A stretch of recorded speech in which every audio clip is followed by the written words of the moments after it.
मैंने उस दौर से बकरी पालन को देखा है जब लोग बकरी का बात सुनते ही आंख मुंह चुराने लगते थे और उनको गंध आती थी, और आज बकरी के साथ सेल्फी खिंचाने लगे हैं। ये समझना पड़ेगा, यही भूल करते हैं हमारे किसान ज़्यादातर। मैं सभी किसान भाइयों से कहूँगा कि बिल्कुल इस बात को दिमाग से निकाल दें। ये जो आम भाषा में होता है कि बकरी साल में 2 बार बच्चे देती है और हर बार 2-2 देती है और एक साल में पैसा 5 गुना हो जाता है, ये बिल्कुल नहीं होता है। अगर ऐसा होता तो जो आदमी झोपड़ी में बकरी रख रहा है वो अब तक करोड़पति हो चुका होता। तो पारंपरिक बकरी पालन अलग है, व्यावसायिक बकरी पालन अलग है और बड़े स्तर पे वृहद बकरी पालन अलग है। ये ट्रैप है मक्खियों को पकड़ने का, कंपोस्ट है जो हमारे गोट मैन्योर से बना, जो आप देख रहे हैं। इसी फार्म पे आपको बकरी जो है वो 20,000 की मिल रही है और आपको बाजार में बकरी 8,000 की मिल रही है, तो आपको लगता है ये तो बहुत फ़र्क है। लेकिन अगर आप लाए और आधी से ऊपर मर गई तो आपको पड़ी तो वही 18-20,000 की ना। सोने का भाव तो ऊपर नीचे होता रहता है, लेकिन गोट मीट का भाव 1977 से लेके आज तक भी कभी नीचे नहीं हुआ है, हमेशा ऊपर ही होता जा रहा है। दीपक सर नमस्कार। नमस्कार प्रवेश जी, नमस्कार। इंडियन फार्मिंग टेक्नोलॉजी के जितने भी व्यूअर्स हैं उनको मेरी तरफ से नमस्कार। और प्रवेश जी, आपका हमारे गोट वाला फार्म पर हार्दिक स्वागत है। सर बहुत बहुत शुक्रिया मैं आपको कहना चाहूँगा, क्योंकि आपके हमारी बातचीत आज की नहीं है, काफ़ी साल, लगभग 3-4 साल का मुझे जी। आपसे बातचीत करते हुए, आपसे इजाज़त मिलते हुए आज मौका मिला है आपके यहाँ पे एक वीडियो शूट करने का। जी। और किसान भाइयों, मैं यहाँ पे ये कहना चाहूँगा, ऐसी वीडियोज़ रोज़ रोज़ नहीं बनती हैं, तो ये वीडियो आपको ज़रूर देखना है। और ऐसे फार्मर भी रोज़ रोज़ आपको नहीं देखने को मिलते हैं, इनकी बातें सुनने को नहीं मिलती हैं, क्योंकि इस लाइन में सर को लगभग 25 साल से ज़्यादा का गहरा अनुभव है बकरी पालन लाइन में। और इतने बड़े फार्मर आपको कम ही मिलेंगे देखने को जो कंटिन्यू बकरी पालन कर रहे हैं। तो आज की वीडियो सभी बकरी पालक भाइयों के लिए बड़ी इंपॉर्टेंट होने वाली है। सर सबसे पहले अपना एक ब्रीफ में एक इंट्रोडक्शन दे दीजिए। नमस्कार दर्शकों, मेरा नाम दीपक पाटीदार है और मैं वर्ष 2000 से बकरी पालन कर रहा हूँ। लगभग आज 25-26 साल मुझे हो गए हैं और बकरी पालन करते हुए मैंने इस बदलते व्यवसाय को देखा है। मैंने उस दौर से बकरी पालन को देखा है जब लोग बकरी का बात सुनते ही आंख मुंह चुराने लगते थे और उनको गंध आती थी, और आज बकरी के साथ सेल्फी खिंचाने लगे हैं। ये दौर मैंने बदलते हुए गोट फार्मिंग का देखा है। सर इतने साल से आप कर रहे हैं, इस इंडस्ट्री के बारे में आपका क्या राय है? मतलब बकरी पालन का नाम जैसे सुनते हैं लोग कि बकरी पालन है जी, तो उसके बारे में आपकी क्या राय है इस इंडस्ट्री के बारे में? नहीं, बकरी पालन जो है वो हमारे से पहले भी चल रहा था और हमारे बाद भी चलेगा। जो लोग ये सोचते हैं कि बकरी पालन में मैंने कोई क्रांति कर दी है या हम बिल्कुल अलग करने वाला, ऐसा कुछ भी नहीं है। बकरी पालन भारत में पूर्णतः पारंपरिक, पूरी तरह पारंपरिक बकरी पालकों से ही ये चलता है और 99.9% बकरी पालन पारंपरिक ही है। अब जो व्यावसायिक बकरी पालन शुरू हुआ है, जैसे हमने 2000 में शुरू किया, अब तो मेरे ख्याल से पिछले 5-10 सालों में तो बकरी पालन में बहुत अच्छे लोग, बहुत अच्छे एंटरप्रेन्योर्स, बड़े फार्म्स भी आए हैं, बड़े कॉर्पोरेट फार्म्स भी आए हैं। तो ये एक बदलते हुआ दौर है बकरी पालन का। एक उदाहरण के लिए आप ये समझ सकते हैं कि आज से 40 साल पहले मुर्गी पालन कैसा रहा होगा, पोल्ट्री फार्मिंग जैसे इनऑर्गेनाइज रही होगी। आज के समय में बकरी पालन उसी स्थिति में, और धीरे धीरे आने वाले कुछ समय में ये बहुत तेज़ी से बदलाव के साथ प्रोफेशनल रूप ले रहा है। और निश्चित ही यंगस्टर, नए पढ़े लिखे आईटी सेक्टर्स, प्रोफेशनल्स इसमें आ रहे हैं और बहुत जल्दी बकरी पालन की दुनिया एक अलग तरीके से बदलने वाली। मतलब ज़माना कितना चेंज हो गया। जो लोग इसको एज ए प्रोफेशनल तौर पे कर रहे हैं, उन्होंने एक लोगों को संदेश दिया है कि इसको भी आप एक एज ए बिजनेस कर सकते हैं। जी हाँ, बिल्कुल प्रवेश जी, आप बिल्कुल ठीक कह रहे हैं। आने वाले समय में, पुराने समय में क्या होता था कि ऐसा कहा जाता था, आपने भी सुनी होगी ये कहावत आप गांव देहात में, कि अरे पढ़ लिख जा नहीं तो फिर आज तेरे को बकरियां चरानी पड़ेंगी। तो आज बिल्कुल उल्टा हो गया, आज पढ़े लिखे लोग बकरियां चरा रहे हैं। तो चरा नहीं रहे हैं, जंगल नहीं जा रहे हैं। अभी भी क्या होता है, गोट फार्मिंग की जब बात होती है तो एक आज से 5 साल 10 साल पहले लोगों के दिमाग में आता था कि एक आदमी साफा बांध के, धोती पहन के, बड़े वाला डंडा लेके और बकरी चराने जा रहा होगा जंगल में। लेकिन अब दुनिया पूरी तरह बदल चुकी है। जो पारंपरिक बिजनेस था बकरी पालन का, वो धीरे धीरे सिमटता जा रहा है। जो प्रदेश, जो देश में गांव देहात हुआ करते थे, बकरी पालन के लिए जाने जाते थे, वो वहाँ से कम होके, और अब क्या हो रहा है, बुजुर्ग लोग ही कर रहे हैं उसको, नई जनरेशन उसको नहीं अपना रही है। तो ये प्रोफेशनल रूप में आ रहा है। पहले जो लोग 50-100 बकरियां रखते हैं वो 10-15 रख रहे हैं। अब बड़े कमर्शियल फार्म आ रहे हैं, 100-200, 500 बकरियां, 5-5 हज़ार बकरियां एक साथ रख रहे हैं। तो ये एक चेंज है एरा का। जी। तो इस एरा में और लगेगा कुछ समय, लेकिन निश्चित इसमें एक अच्छा सुनहरा समय आने वाला है। अच्छा सर, हम देख रहे हैं आपके फार्म पे 3-4 ब्रीड हैं। लोग अक्सर एक ही तरह की ब्रीड पालते हैं, लेकिन आपने यहाँ 3-4 तरह की ब्रीड रखी हुई है, तो रीज़न क्या है सर ऐसा? देखिए, ब्रीड का सिलेक्शन फार्म के लिए एक अलग विषय है और बहुत ही महत्वपूर्ण विषय है, क्योंकि इसमें सबसे बड़ी बात यह है कि एक दो एग्जाम्पल देता हूँ छोटे छोटे आपको, कि गाड़ियाँ कितनी कंपनी की है इंडिया में और कितने टाइप की है। जिसे जो पसंद है वो वही लेगा।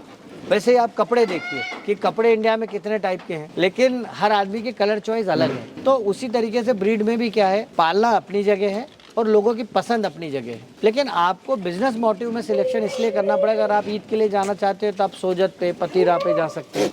अगर आपको मिल्क के लिए जाना है तो आप बीटल पे जा सकते हैं, सिरोही पे जा सकते हैं। अगर आपको मीट पर्पज लिए जाना है तो आप बर्बरी में जा सकते हैं, ब्लैक बंगाल में जा सकते हैं। तो आपको ये डिसाइड करना पड़ेगा कि आपका स्पेसिफिक फोकस एरिया क्या है। जी। तो उसी के हिसाब से आपको ब्रीड का सिलेक्शन करना पड़ेगा। आप मेरे यहाँ देख रहे हो कि सिरोही सबसे ज़्यादा है, क्योंकि सिरोही जो है रफ एंड टफ ब्रीड है। आप ईद में भी चल सकती है, डुअल पर्पस भी चल सकती है, दूध के लिए भी कर सकते हैं और इसकी अडॉप्टेबिलिटी बहुत अच्छी है कंपेरेटिव टू अदर ब्रीड्स। तो इसलिए सिरोही के लोगों की ज़्यादा डिमांड है। फिर इस बिज़नेस में हम उसको चेंज कर सकते हैं। अगर आपके पास ब्रीड वाइज डिमांड चेंज हो तो आप चेंज भी कर सकते हैं। अच्छा सर, हम देख रहे हैं जैसे आपका ये पूरा बाड़ा है, इसमें आपने कंपार्टमेंट बनाए हुए हैं। एक वो कंपार्टमेंट हो गया कि ये, और एक ये वाला, और प्लस आपने कच्चा नहीं छोड़ा हुआ सर कहीं पर भी, मतलब पका हुआ है। लोग अक्सर जो है आगे ज़मीन छोड़ देते हैं खाली, रेतीली या फिर मिट्टी वाली। तो क्या वो करना सही है और क्या इससे एनिमल्स को फ़ायदा हो रहा है अभी जो आपने किया हुआ है? देखिए, इसमें सबसे बड़ा ये अब जो हम जिस बाड़े में देख रहे हैं, ये बाड़ा हमारा लेक्टेटिंग डोज का है। आप देख रहे हैं सारी बकरियां दूध देने वाली है और इनके बच्चे 1 महीने से लेकर 2.5 महीने तक के हैं। तो ये वो बकरियां हैं जिनके बच्चे अभी दूध पी रहे हैं, इसलिए इसमें मिक्स आपको दिख रहे हैं। कुछ सिरोही है, कुछ सोजत है, बीटल है। तो ये मिक्स वाली ब्रीड्स हैं। ये इसलिए हैं कि एक साथ इनका मैनेजमेंट हो सके, बच्चे इनका दूध पी सकें और हमें लेबर को भी आसानी से हैंडल कर सकें। जो आपने सवाल पूछा कि कच्चा बाड़ा नहीं रखा है, तो क्या होता है कि बरसात के समय में कच्चे बाड़े में मिट्टी में जो है कीड़े वगैरह पनप जाते हैं और ये सूखता नहीं है। ये पेवर लगने से ये है कि पानी गिरने के बाद 5 मिनट में ये फिर से सूख जाता है और बीमारियों का कम से कम खतरा रहता है। लेकिन मैं सभी किसान भाइयों को ये सलाह दूंगा कि ये चीज़ें 1 साल में नहीं हुई है, ये 25 साल में धीरे धीरे हुई है। अगर आप आज किसी फार्म को देख के ग्रेजुअली सब करना जाओगे तो आपका इन्वेस्टमेंट बहुत ज़्यादा हो जाएगा। तो छोटे से शुरुआत करके धीरे धीरे इन सब चीज़ों को आप बनाते जाएंगे तो बनती चली जाएंगी जी। पहले हमारे भी बाड़े कच्चे थे, हमने धीरे धीरे समय रहते 1-1, 2-2 बाड़े के पक्के करके और धीरे से इन्वेस्टमेंट का सही इस्तेमाल करके किया है, ना कि हमने शेड में बहुत ज़्यादा पैसा खर्च करके और बकरी पालन किया। लोग अक्सर कहते हैं कि शेड में पैसा लगा दो, बकरियां फिर बाद में लाते हैं, पैसा ही नहीं बचता लोगों के पास एनिमल खरीदने के लिए। नहीं, ये समझना पड़ेगा, यही भूल करते हैं हमारे किसान ज़्यादातर कि शेड बच्चे नहीं देने वाला है, बच्चे बकरियाँ ही देने वाली हैं। अगर आपका शेड कच्चा है लेकिन आप बकरियों की फीडिंग और उस पर मैनेजमेंट अच्छा करें तो आप उससे बच सकते हैं।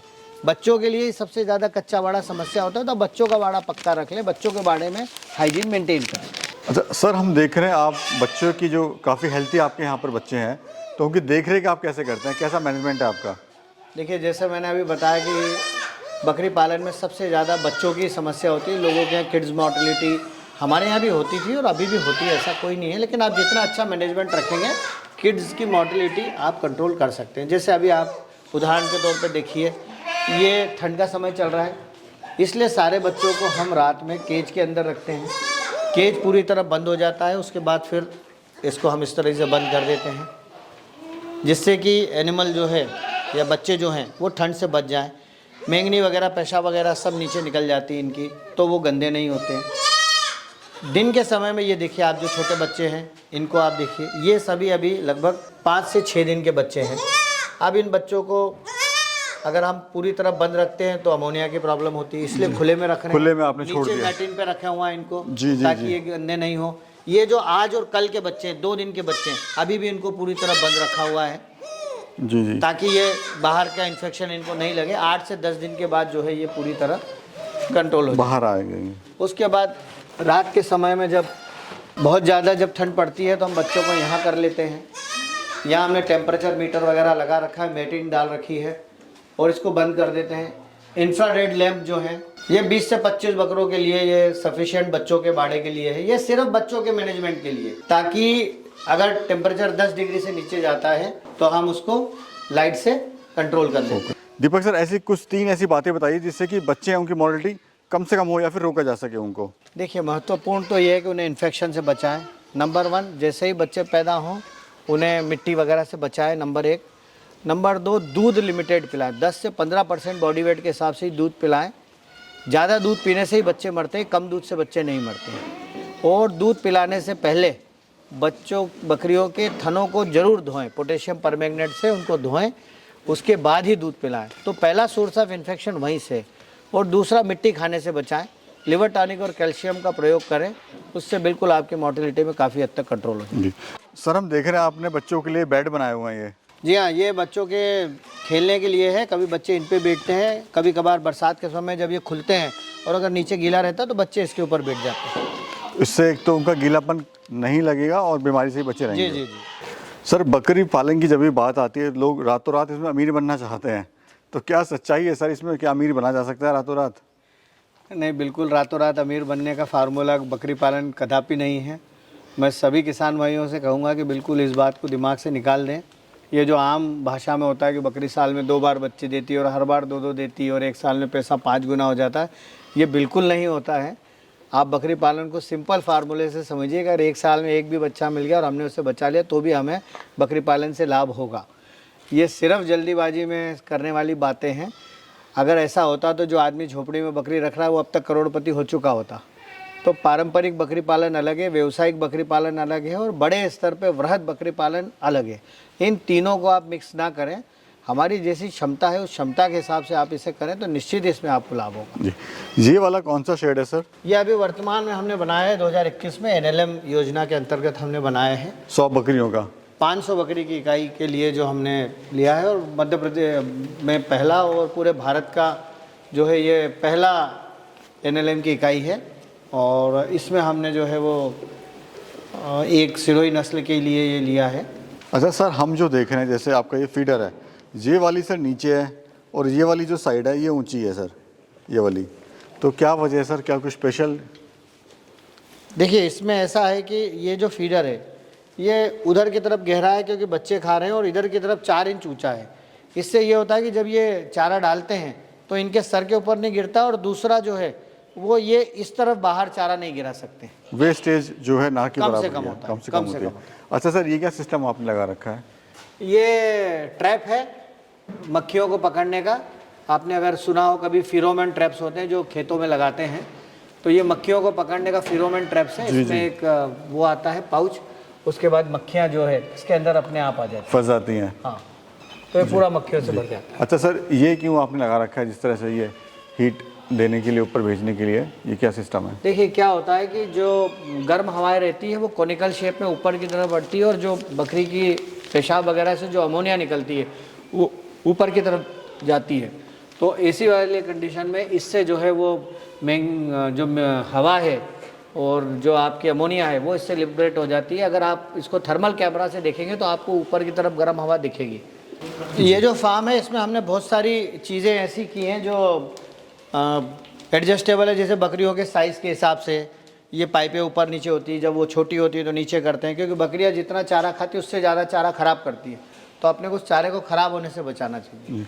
और कम लेबर में फार्म को मैनेज करना हो तो फीडिंग का मैनेजमेंट अच्छा होना चाहिए और साथ में पानी का, क्योंकि दाना और चारा रोज़ करना है आपको, दिन में 2 बार या 4 बार जब भी करते हैं, तो इसलिए जो है इसमें एडजस्टमेंट हो जाता है और हमारा 2 लोग ही जो है इस पूरे फार्म को मेंटेन कर लेते हैं। अब पानी का सिस्टम पूरी तरह ऑटोमेटिक है, जितना बकरी पानी पीती है उतना पानी फिर से आ जाता है। इसको साफ़ करना हो तो 30 सेकंड में पूरी तरह साफ़ हो जाता है। तो मोस्टली जो समस्या है हमारे लिए लेबर ओरिएंटेड है, उसको हम अच्छे मैनेजमेंट से और अच्छी प्लानिंग से कम कर सकते हैं। बकरियों के घूमने के लिए जो बाड़ा बनाया है वो भी बहुत लॉन्ग एक्सेस में बनाया है ताकि हम ज़्यादा भी बकरियां गर्मियों के समय में रखें तो दिक्कत नहीं है।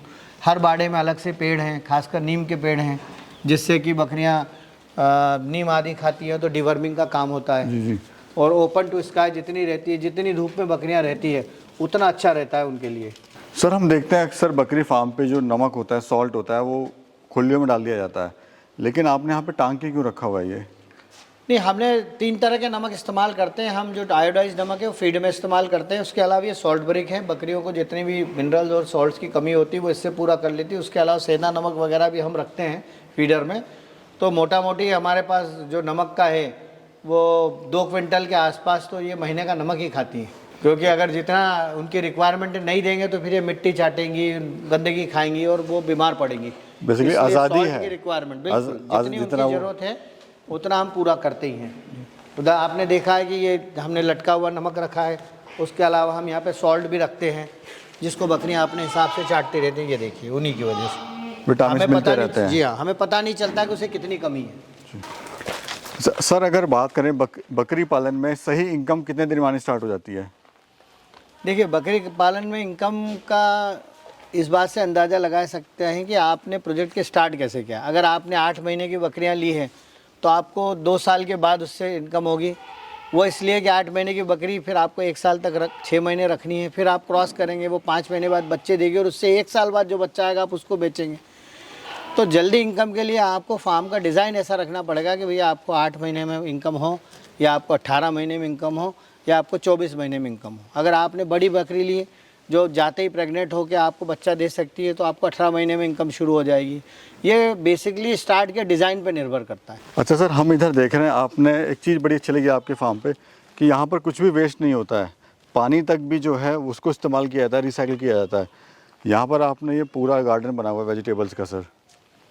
जी हाँ, ये हमने ऑर्गेनिक वेजिटेबल का है और जो हमारे फार्म का जो प्रोड्यूस है उसी को यूज़ किया है। हम वर्मी कंपोस्ट हमारे फार्म का बनाते हैं और पूरा जो है ये आप जो देख रहे हैं बैग वगैरह ये सब पूरा वर्मी कंपोस्ट में ही है। 100% सॉइल लेस है। आप देख रहे हैं ये बेहतरीन टमाटर हैं, ये आपकी पालक है, ये आपकी गोभी है और करीब करीब सारे जो हमारी थाली में आता है वो हमने सब व्यवस्था कर रखी है। अब देखिए आप टमाटर भी और सब कुछ। मार्केट जाने की ज़रूरत ही नहीं है। नहीं, बिल्कुल हमने कोशिश किया है भाई। बकरी पालन और फार्मिंग सिर्फ बकरी पालन में बकरी बेच के पैसा कमाने वाला नहीं है। आपकी अच्छी सेहत भी हो, आपका फार्म इंटरेस्टफुल भी हो, आपको अच्छा भी लगे और आप सब कुछ वो कर सकते हो जो आपकी सेहत के लिए ज़रूरी है, तो जी जी करना भी चाहिए मेरे हिसाब से। सर थोड़ा बायोगैस प्लांट के बारे में आप बताइए। ये देखिए ये हमारे 6 क्यूबिक मीटर के बायोगैस हैं जो आप देख रहे हैं। इन बायोगैस में पूरा हमारे जो फार्म का वेस्ट वाटर है वो सब इसी में आता है। हम उसी को रिसाइकिल करते हैं और वो उसी पानी से गोबर घोल के और बायोगैस जनरेट करते। वो बिजली उत्पादन के साथ साथ कुकिंग के लिए काम आती है और उससे जो स्लरी निकलती है वो जो स्लरी है वो हम पूरी तरह यूज़ करते हैं वर्मी कंपोस्ट बनाने के लिए। और वर्मी कंपोस्ट भी जो है हमारा आप देख रहे हैं ये कमर्शियली एकदम रेडी है और हमने इसका प्रोडक्ट आप सामने देखा ही है। ऑर्गेनिक हमारी फार्मिंग में भी देखा और उसके अलावा हम किसानों को भी इसको देते हैं। ये हमारा वर्मी कंपोस्ट है जो हमारे गोट मैन्योर से बना, जो आप देख रहे हैं, और ये बहुत ही अच्छा रहता है, प्रोडक्टिव रहता है। ये गाय भैंस के उससे जो है बेटर रहता है और ये 100% गोट बेस्ड है। इसमें कोई भी वेजिटेशन मिक्स नहीं है। ये 100% बकरी की मैंगनी से बना हुआ है। ये हमारी कमर्शियल यूनिट का हमारा प्रोडक्शन है जो हम किसानों के लिए। बकरी के साथ साथ अब आप खाद पे भी जी हाँ जी आ गए हैं। अभी सर टोटल कितने एनिमल हैं आपके फार्म पर? अभी हमारे फार्म पे 500 एनिमल हैं और 5 ब्रीड है, सिरोही, सोजत, बीटल, करौली, बर्बरी। और बीटल और बर्बरी हमारे पास संख्या कम है। हमारे पास मेजी, सोजत और सिरोही जो है वो क्वांटिटी में ज़्यादा है। जी थोड़ा सा फीड के बारे में आप बताइए, आप क्या क्या इनको कब कब फीड दे रहे हैं? नहीं, हमारे पास 2 टाइम इनकी फीड होती है, मॉर्निंग में 8 बजे और शाम को 4 बजे। बेसिकली ड्राई फीड बेस्ड है जिसमें सोयाबीन का, चने का भूसा हम इस्तेमाल करते हैं। हमारे पास जो मेजर क्रॉप है, मैं किसान भाइयों को भी यही सलाह दूंगा कि आपके क्षेत्र में जो उपलब्ध चारा हो उसके साथ ही बकरी पालन करें तो आपका खर्चा कम होगा और आपके लिए लाभदायक होगा। और हम जो है अनाज जो कंसनट्रेट जिसको बोलते हैं या जिसको सादी भाषा में हम बाटा बोलते हैं वो हम खुद बनाते हैं। एक अलग कॉम्बिनेशन है उसका पूरा। और हम इसमें मूंगफली की खली, मक्का, गेहूं का चोकर, दाल की चूनी, सोयाबीन DOC, मोलेसिस, नमक, मिनरल मिक्सचर, ये सब मिला के कंपोजिशन के साथ उसको रेडी करके रखते हैं और फिर हम उसको रात को भिगाते हैं और सुबह देते हैं। सुबह भिगा के शाम को देते हैं। सर बकरी पालन को सक्सेसफुल कैसे बनाया जा सकता है? बकरी पालन वैसे ही सक्सेसफुल बिजनेस है लेकिन हार्डकोर बिजनेस है। आपको उसके साथ लगना पड़ेगा, बकरी के साथ बकरी बनना पड़ेगा। अगर आप समय देंगे बकरी पालन को तो बकरी पालन आपको अच्छा लाभ देगा। इसको रिमोट से ऑपरेटेड करने की कोशिश करेंगे तो बहुत मुश्किल है ये। तो ज़्यादातर आप उसको इस बात का ध्यान रखें कि बकरी पालन में आप समय दें, कम से कम 2 या 3 घंटे सुबह, 2 या 3 घंटे शाम एनिमल को मॉनिटरिंग करें, अच्छी नस्ल का चुनाव करें। मैं जानना चाहूँगा सर, लोग बकरी पालन में अक्सर गलतियाँ क्या करते हैं? देखिए, बकरी पालन में हर एक आदमी का अपना अनुभव होता है, अपना एक्सपीरियंस होता है। उसके साथ साथ जब वो नया करता है तो वो पूरी तरह ब्लाइंड होता है, तो उसे लगता है कि मैं जो सोच रहा हूँ बिल्कुल मैं कुछ नया करने वाला हूँ, तो ये बिल्कुल भी ऐसा नहीं है। आप अनुभव लें, बहुत सारा डिजिटल मटेरियल भी अवेलेबल है। मैं सभी लोगों को ये कहूँगा कि पहले शुरुआत करें, अच्छा प्रशिक्षण लें। प्रशिक्षण किसी न किसी अच्छे संस्थान से ज़रूर लें, और कोई भी कमर्शियल फार्म पर 2, 4, 8 दिन 10 दिन जाएं, देखें, सीखें, समझें, प्रैक्टिकल नॉलेज भी लें, उसके बाद ही बकरी पालन में आएँ। तीसरा, बकरियां जो है वैक्सीनेटेड खरीदें। कभी भी मंडियों से, बुचर से बकरियां ना लें। बहुत सारे किसानों की अज्ञानतावश हो जाता है कि उन्हें पता ही नहीं है बकरी 2 साल की है कि 3 साल की है। मुझे 20 किलो का बच्चा लेना है तो पता चला 4 साल की बकरी ले आ रहे हैं जिसका वजन 20 किलो है। तो ये छोटी छोटी गलतियां हैं। और वैक्सीनेटेड बकरी खरीदें और फार्म से खरीदें। और वैक्सीनेटेड बकरियां आपको महंगी ज़रूर पड़ती है, लेकिन लंबे समय में उसका फ़ायदा होता है। उदाहरण के लिए आप समझिए कि अगर किसी फार्म पे आपको बकरी जो है वो 20,000 की मिल रही है और आपको बाज़ार में बकरी 8,000 की मिल रही है, तो आपको लगता है ये तो बहुत फ़र्क है। लेकिन अगर आप लाए और आधी से ऊपर मर गई तो आपको पड़ी तो वही 18-20,000 की ना। जी जी तो बिल्कुल। कोशिश करें कि आप वैक्सीनेटेड बकरियां लें और पहले वाले साल में होने वाले नुकसान से अपने आप को बचाएं। और क्या होता है, बकरियां मरने से आदमी डिमोरलाइज हो जाता है।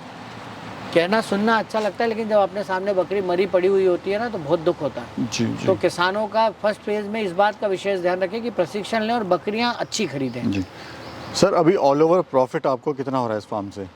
देखिए, बकरी पालन में प्रॉफिट का एक अलग अलग सिनारियो है। अगर आपके पास संख्या 50 है तो अलग है, 100 है तो अलग है, और 500 है तो अलग है। तो जैसे जैसे आपके पास बकरियां बढ़ती जाएगी ना, आपका प्रॉफिट कम होता जाएगा। ये गलत सोच है लोगों की कि बहुत ज़्यादा बकरियां, तो नंबर गेम है।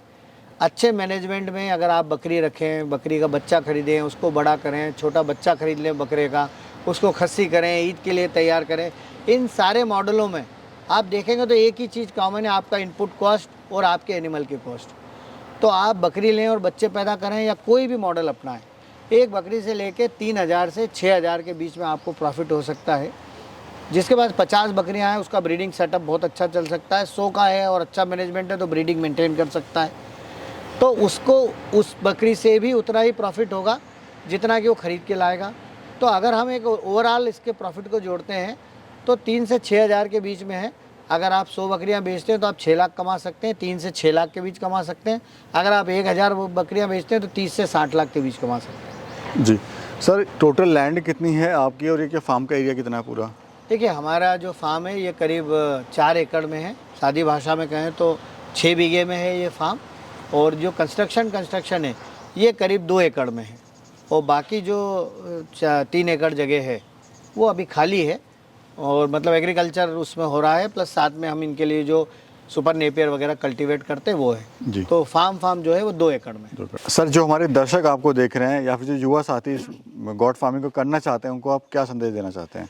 मैं सभी युवा साथियों जो खेती किसानी या फार्मिंग से जुड़े हुए हैं उनके लिए एक ही संदेश है कि सोने का भाव तो ऊपर नीचे होता रहता है, लेकिन गोट मीट का भाव 1977 से लेके आज तक भी कभी नीचे नहीं हुआ है, हमेशा ऊपर ही होता जा रहा है। तो ये एक ऐसी कमोडिटी है जो हमेशा ऊपर जाने वाली है, इसमें कोई डाउनफॉल नहीं आएगा। तो आप लोगों के लिए भी इसमें आना एक सुनहरा भविष्य होगा और अच्छा आपको फ़ायदा दे सकता है। ये कंपैरेटिवली डेयरी और इस फार्मिंग के अलावा आपको टाइम रिलैक्सेशन के साथ आपको एक हैप्पी लाइफ दे सकता है, कि एक अच्छा क्लाइमेट दे सकता है, एक अच्छा इन्वायरमेंट दे सकता है और ऑर्गेनिक फूड भी दे सकता है। सर, अपने ट्रेनिंग का शेड्यूल वगैरह बता दीजिए, कब कब आप ट्रेनिंग वगैरह करते हैं, क्या शेड्यूल रहता है? ये हमारा ट्रेनिंग इंस्टीट्यूट है। हमने 25 से 30 लोगों के हिसाब से ट्रेनिंग प्रोग्राम हम करते हैं। हर महीने या हर 2 या 3 महीनों में एक सेशन होता है। हमारे पास सभी सुविधाएं हैं। कमर्शियल ट्रेनिंग के साथ साथ जो है आप प्रैक्टिकल ट्रेनिंग भी जो यहाँ आके रह के लेना चाहते हैं वो भी ले सकते हैं। लेबर के साथ लेबर ट्रेनिंग भी कर सकते हैं, सुपरवाइजर ग्रेड ट्रेनिंग भी है। हमने ये सब प्रयास किया है कि हम लोगों को अच्छी से अच्छी चीज़ प्रोवाइड कराएं, ट्रेनिंग भी दें, उनके लेबर को नॉलेज भी दें, प्रैक्टिकल नॉलेज भी दें, अच्छी से अच्छी गोट भी उनको प्रोवाइड कराएं, ताकि जो आदमी इस गोट फार्मिंग में आना चाहता है उसको कम से कम लॉस हो और धीरे से धीरे 1-2 साल में अपने बिजनेस को प्रॉपर सेटल कर। जी, आपका सर ट्रेनिंग सेटअप है? जी हाँ। प्रैक्टिकली आप यहाँ पर, सॉरी थ्योरिकल आप यहाँ पर लोगों को टीच थ्योरी करते हैं? क्लासेस यहाँ होती है, हाफ डे थ्योरी रहता है, हाफ डे प्रैक्टिकल रहता है। सारा पीपीटी प्रेजेंटेशन वगैरह में वीडियो मोड पे रहता है सब पूरा जो आप देख रहे हैं। श्योर सर, बहुत बहुत शुक्रिया सर, और थैंक यू, आपने समय दिया और इतनी अच्छी जानकारी आपने हमारे दर्शकों तक पहुंचाने की कोशिश करी, उसके लिए आपका बहुत बहुत शुक्रिया। बहुत बहुत धन्यवाद।